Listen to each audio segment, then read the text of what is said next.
Hello everybody, welcome back to the channel. I am frankly FM84. Big thank you for coming back, choosing another one of my videos right here on YouTube. So we are currently in the middle of a Celtic rebuild project. Yesterday you might have seen we were halfway through season 3. In today's episode we have completed season 3 and we are going to run you through exactly what has happened in the second half of the season. Yesterday we showed you the brand new signings that we made.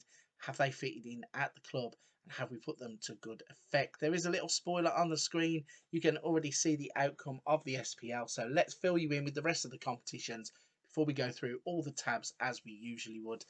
Starting off with the Cinch Premiership, which obviously you cannot see at the moment.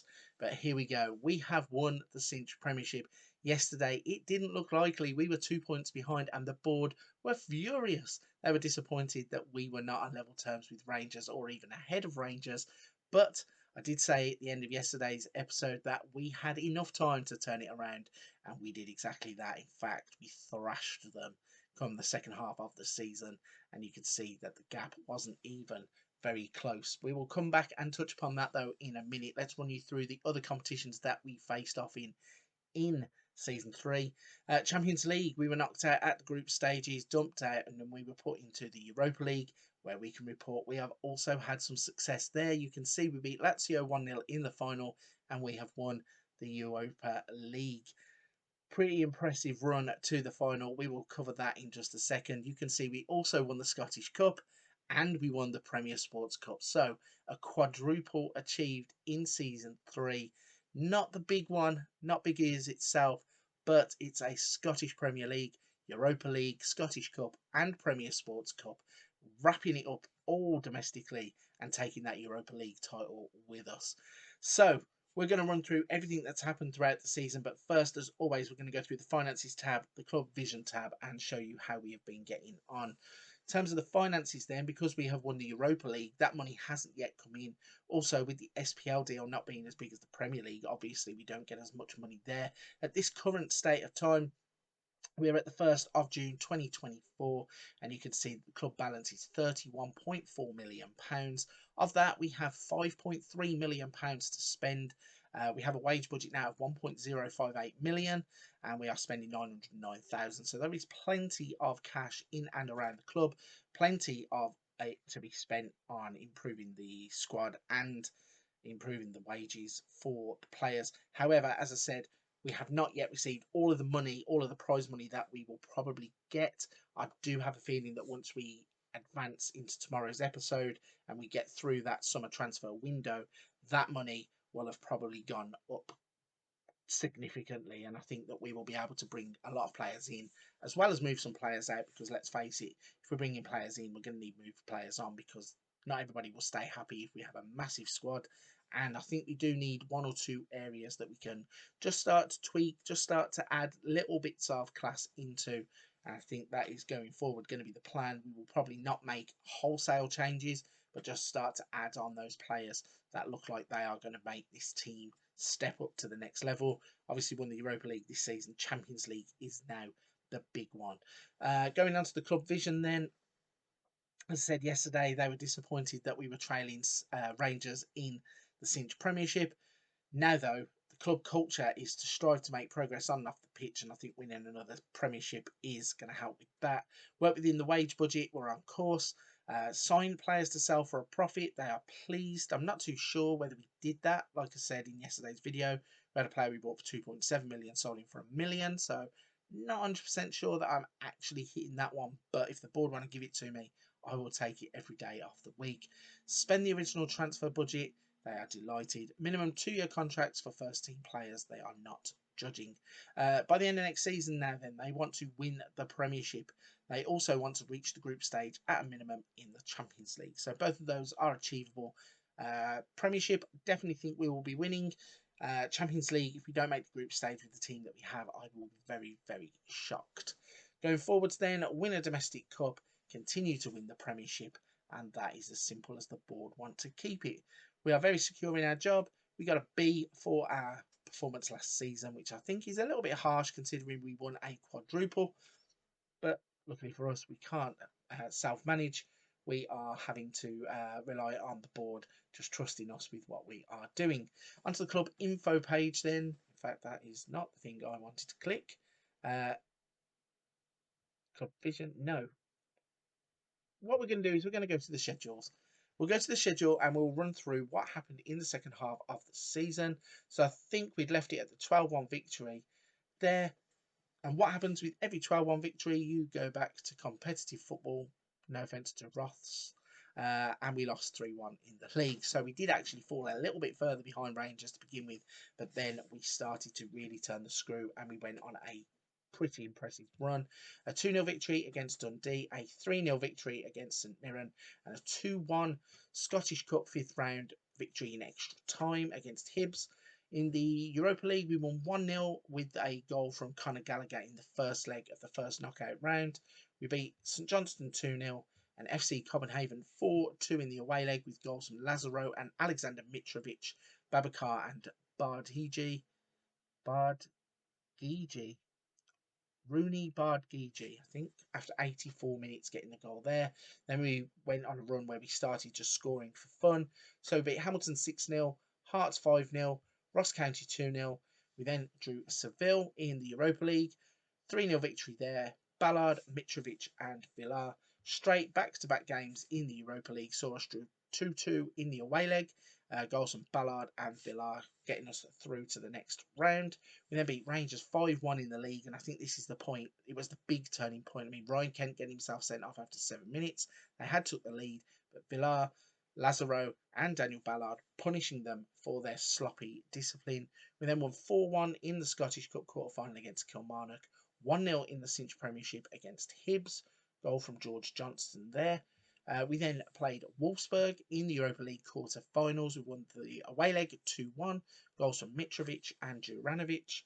Aberdeen, we beat them 3-0 with goals from Turnbull and Boga. We then played Wolfsburg in the home leg and the second leg of that quarter-final, and we won 5-2. We really turned it on in this game. Boga getting 2 goals, Ballard scoring and Lazaro getting 2. Lucas Nemeka and Waldschmidt getting the goals for Wolfsburg, but was not enough for them. We are through. We then beat St Johnstone 4-1 in the Scottish Cup semi-final with goals from Okafor, Juranovic, Plata and Lazaro. Rangers, a 3-1 victory in the Cinch Premiership Championship group, and this is now where we start to stretch our legs. And when we go back to the competitions, you'll see just how far we won by based upon what is really happening here. We then went on and played Tottenham in the Europa League semi-final first leg. In the home leg, we absolutely blew them away. 4-0 victory with goals from Boga, Lazaro and Villar meant that we were in the driving seat. We beat Hibs 3-1 in the Premiership before a 4-2 loss to Tottenham in the away leg. A Noga own goal, Bentancur, Poulsen and Son scoring for Tottenham, but John Joe Kenny and Alexander Mitrovic getting the goals that fired us through to the final. Then the final running, we absolutely started playing some free-flowing football, and this was the point where it was an historic season on the horizon. We beat Inverness 7-2 with goals from Okafor, Plata, Juranovic, Turnbull, Villar and Mitrovic. Beat Motherwell 3-0 in the Premiership. Goal from Stipe Biuk, Mitrovic and McCarthy. St Mirren, we only drew 2-2, but it was one of those games where we literally rotated the entire squad. The league was won. We were focusing on the Scottish Cup final first and then the Europa League final, so rotated. A 2-2 draw was respectable there. We then beat Motherwell 4-1 in the Scottish Cup final. Even though we had Sean Rooney sent off, we had a hat-trick from Boga and a goal from Turnbull winning us that one, before a 1-0 victory against Lazio in the Europa League final meant that we won it, and we won the game 1-0. So let's go back to the competitions then. Go into the Cinch Premiership and show you back here. You can see that the one-loss record compared to yesterday, we had, I think, 28 games at yesterday's turning point. We played 10 more games, plus there is the championship group that goes with this. So we played 38, we won 30, we drew 6, we lost 2, we had a 77 goal difference and 96 points. Rangers, on the other hand, played 38, won 28, drawn 3, lost 7, 51 goal difference and 87 points. So we end up winning the league by 9 points. considering the board were a little bit upset yesterday, it was really, really good to be able to turn it around and go and win the league. Let's have a look at some player stats then for the Cinch Premiership. You can see we did not have a single top goal scorer on the list. 15 would have got players in. 25 was the top mark from Kevin Nisbet. Again, he's a player that I keep saying should keep an eye on. I might even have to say sign him in the save just to stop him from scoring all these goals. For Hibs, I know that we've got Mitrovic and we've got Lazaro, but I don't know. Might be worth a little bid if he's only a couple of £1,000,000. Most assists, Ryan Kent, Regan Charles Cook, and then Gonzalo Villar. Also have Jeremy Boga on that list. Most shots goes to Nisbet, and we don't actually have a player on the list. Most player in the match awards goes to Nisbet. So in terms of Scottish players, he's top of the pile. Gonzalo Plata and Jeremy Boga getting onto the list with 5 each for us. Most key passes goes to Ryan Kent, but Gonzalo Plata, Keenan Dewsbury Hall, and Gonzalo Villar on there. Most tackles won, 2 players, Cameron Devlin and Enzo Ebose. Josip Juranovic is on the list, 76 76 tackles won. Most dribbles made, not really a team that plays with this kind of system where dribbling is that important. We do not have any player on the list, but David Ajboy had 116. Most clean sheets, Alex Merritt wins that award, 19. Yeah, 19 from 38 appearances. Sean McDermott, 18 from 32. So brilliant season for him. Fewest conceded did go to McDermott, but he had played 6 games less, and Merritt only conceded 5 goals more.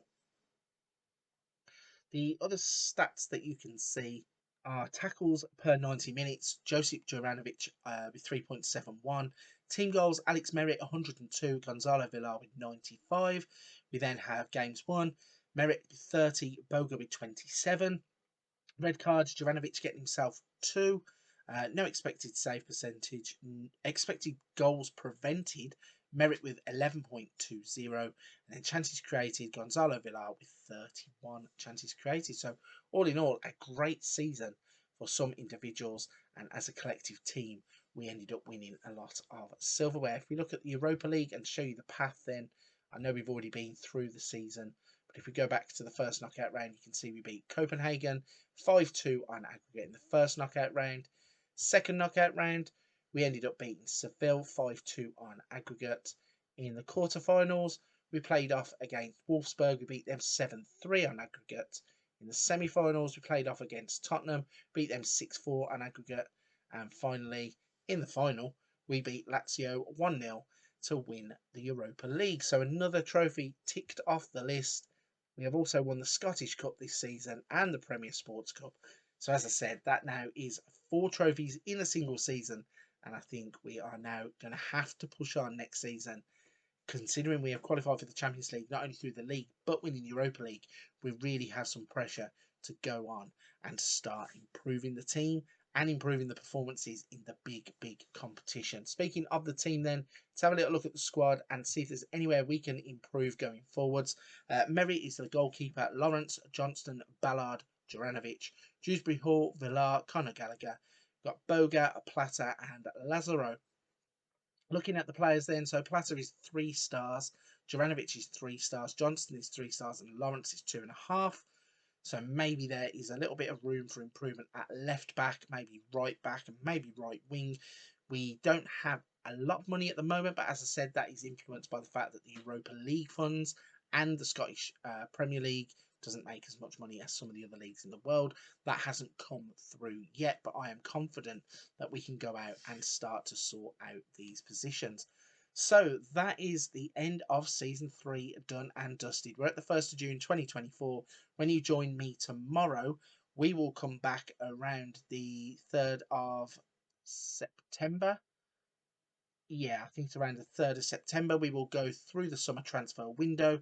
We will certainly have some players coming in and also certainly some players going out. And we will also show you how we have kicked off season 4 in the save. But Before you go anywhere, if you're still here, you're still listening to me, firstly, thank you very much. Secondly, if you don't mind hitting the like and subscribe button to help the channel out, I really do appreciate every single person who takes their time to come here, watch the content and interact with it. Again, a big thank you to everybody who takes part. But for this one, I'm going to start to wrap it up there. Go and check out another video on the channel. There is a little something for everyone, whether it be tactics, wonder kids, let's plays, tutorials. There's always something for somebody. But for this one, I'm going to wrap it there, and I will see you very, very soon.